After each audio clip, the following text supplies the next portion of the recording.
بسم اللہ الرحمن الرحیم۔ محترم ناظرین، جب بھی ہم صوفی ازم کی بات کریں تو برِ صغیر پاک و ہند میں رہنے والوں کے ذہن میں ایک نام فوراً آتا ہے۔ وہ نام ہے مولانا جلال الدین رومی کا۔ لیکن ترکی کی تاریخ میں ایک ایسے شاعر بھی گزرے ہیں جنہیں صوفی ازم کی دنیا میں بہت بڑا شاعر مانا جاتا ہے۔ وہ ہیں یونس ایمرے۔ جی ہاں، یونس ایمرے گزشتہ 700 سالوں سے ترکی کے لوگوں کے دلوں میں بستے ہیں اور بہت مقبول ترین شاعر ہیں۔ صوفی شاعر یونس ایمرے مولانا رومی اور سلطنت عثمانیہ کے ارطغرل غازی کا زمانہ تقریباً ایک ہی ہے۔ 13ویں صدی کے شاعر یونس ایمرے کی زندگی کے بارے میں بہت سی معلومات تاریخ کے اوراق میں گم ہو کر رہ گئی، لیکن ان کی زندگی کے بہت سے قصے آج بھی ترک لوگوں میں مقبول ہیں۔ یونس ایمرے 1238 ہجری میں ترکی کے ایک گاؤں سارے کوئے میں پیدا ہوئے۔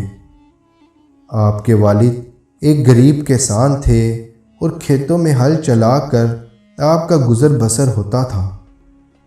آپ کا بچپن بہت محرومیوں میں گزرا۔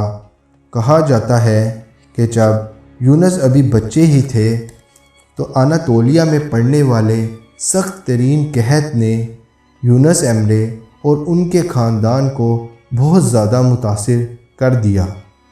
اس وقت یونس ایمرے نے جنگل سے کچھ پھل اکٹھے کیے اور اس وقت کے بہت مشہور صوفی عالم حاجی بختاش ولی کی درگاہ میں پہنچے اور پھلوں کے بدلے بیجوں کا مطالبہ کیا۔ بیجوں سے وہ کھیتی باڑی کر کر اپنے خاندان کا سہارا بننا چاہتے تھے، تو حاجی بختاش ولی نے ان کو بیجوں کے بدلے دعا اور برکت لینے کا کہا۔ اس پر یونس ایمرے نے بیج لینے پر ہی زور دیا۔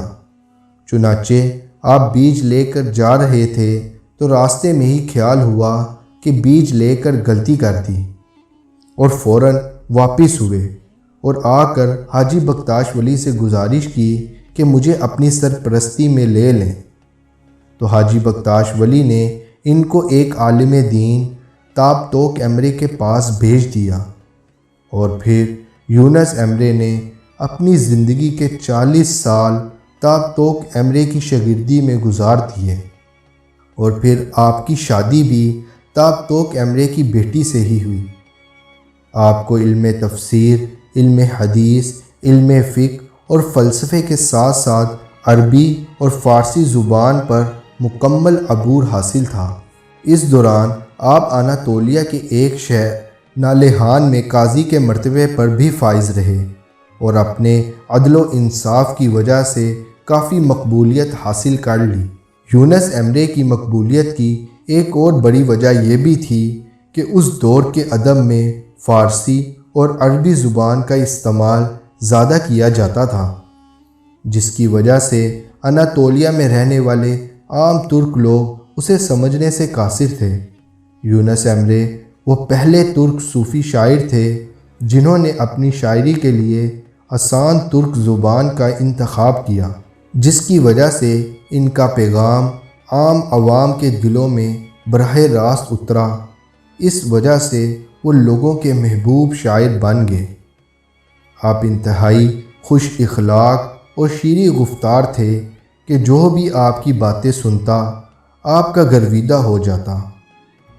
یونس ایمرے نے اپنی شاعری کے ذریعے اسلام کے 3 درجے بیان کیے۔ نمبر 1 ایمان و وحدانیت، نمبر 2 اسلامی قوانین کی پابندی، نمبر 3 کرام مسلم یعنی خدا کے بندوں پر احسان کرنا ہے۔